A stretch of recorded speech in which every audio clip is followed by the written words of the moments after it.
The Innocents Abroad by Mark Twain. Chapter 8. This is royal.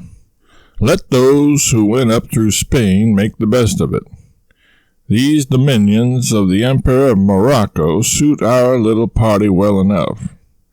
We have had enough of Spain at Gibraltar for the present.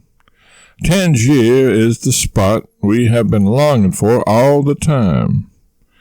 Elsewhere we have found foreign-looking things and foreign-looking people, but always with things and people intermixed that we were familiar with before, and so the novelty of the situation lost a deal of its force. We wanted something thoroughly and uncompromisingly foreign from top to bottom, foreign from center to circumference, foreign inside and outside and all around. Nothing anywhere about it to dilute its foreignness. Nothing to remind us of any other people or any other land under the sun. And lo, in Tangier we have found it. Here is not the slightest thing that ever we have seen, save in pictures. And we always mistrusted the pictures before. We cannot any more. The pictures used to seem exaggerations. They seemed too weird and fanciful for reality. But behold, they were not wild enough. They were not fanciful enough. They have not told half the story. Tangier is a foreign land if ever there was one, and the true spirit of it can never be found in any book save the Arabian Nights. Here are no white men visible, yet swarms of humanity are all about us. Here is a packed and jammed city enclosed in a massive stone wall which is more than 1,000 years old. All the houses nearly are 1 and 2 story, made of thick walls of stone, plastered outside, square as a dry goods box, flat as a floor on top, no cornices, whitewashed all over. A crowded city of snowy tombs, and the doors are arched with the peculiar arch we see in Moorish pictures. The floors are laid in varicolored diamond flags, in tessellated, many-colored porcelain squares wrought in the furnaces of Fez, in red tiles and broad bricks that time cannot wear. There is no furniture in the rooms of Jewish dwellings save divans. What there is in Moorish ones, no man may know. Within their sacred walls no Christian dog can enter. And the streets are oriental, some of them 3 feet wide, some 6, but only 2 that are over a dozen. A man can blockade the most of them by extending his body across them. Isn't it an oriental picture? There are stalwart Bedouins of the desert here, and stately Moors proud of a history that goes back to the night of time, and Jews whose fathers fled hither centuries upon centuries ago, and swarthy ruffians from the mountains, born cutthroats, and original genuine Negroes as black as Moses, and howling dervishes and 100 breeds of Arabs, all sorts and descriptions of people that are foreign and curious to look upon. And their dresses are strange beyond all description.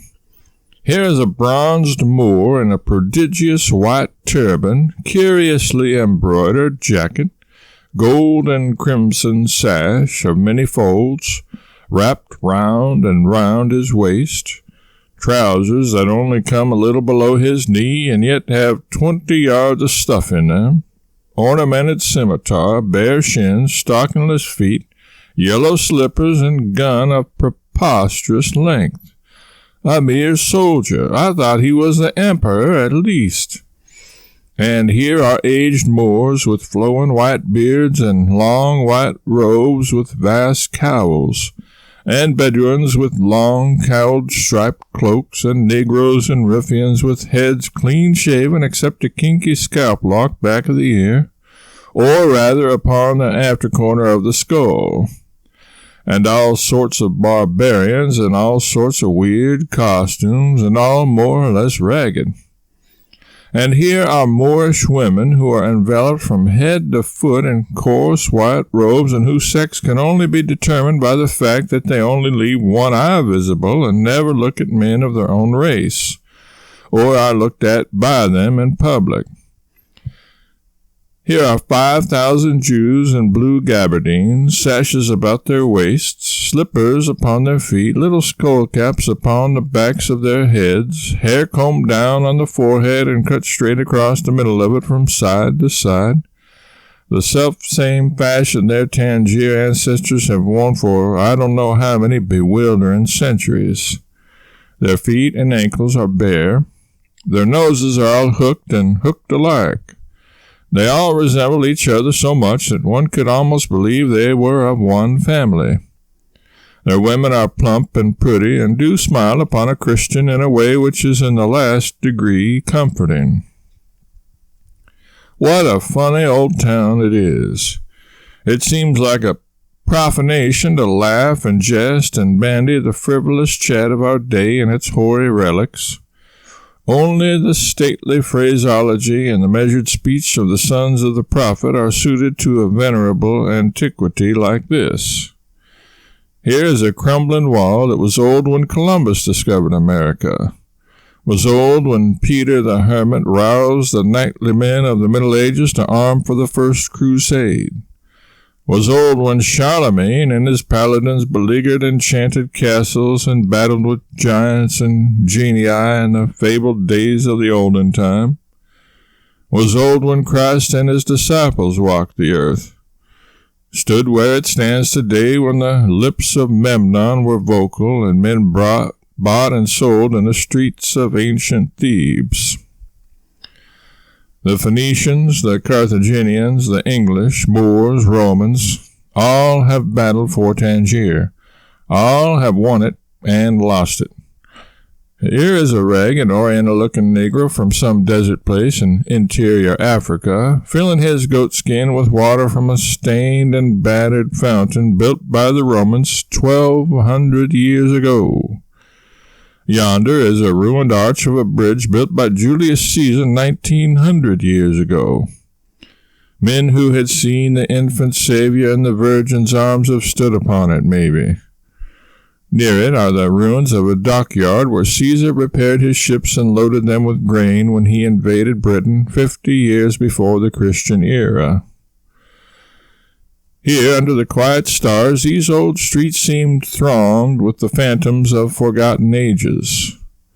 My eyes are resting upon a spot where stood a monument, which was seen and described by Roman historians less than 2,000 years ago, whereon was inscribed, "We are the Canaanites. We are they that have been driven out of the land of Canaan by the Jewish robber Joshua. Joshua drove them out, and they came here.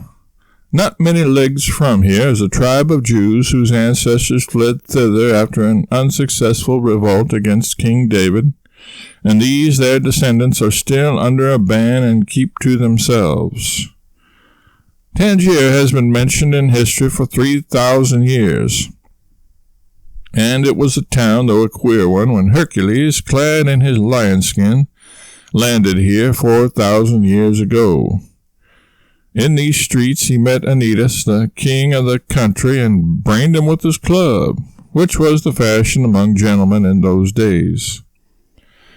The people of Tangier, called Tingis then, lived in the rudest possible huts and dressed in skins and carried clubs and were as savage as the wild beasts they were constantly obliged to war with. But they were a gentlemanly race and did no work. They lived on the natural products of the land. Their king's country residence was at the famous Garden of Hesperides, 70 miles down the coast from here. The garden, with its golden apples, oranges, is gone now. No vestige of it remains.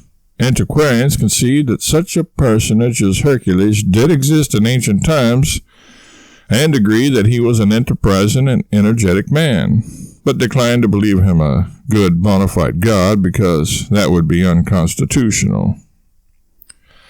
Down here at Cape Spartel is the celebrated cave of Hercules, where that hero took refuge when he was vanquished and driven out of the Tangier country. It is full of inscriptions in the dead languages, which fact makes me think Hercules could not have traveled much, else he would not have kept a journal.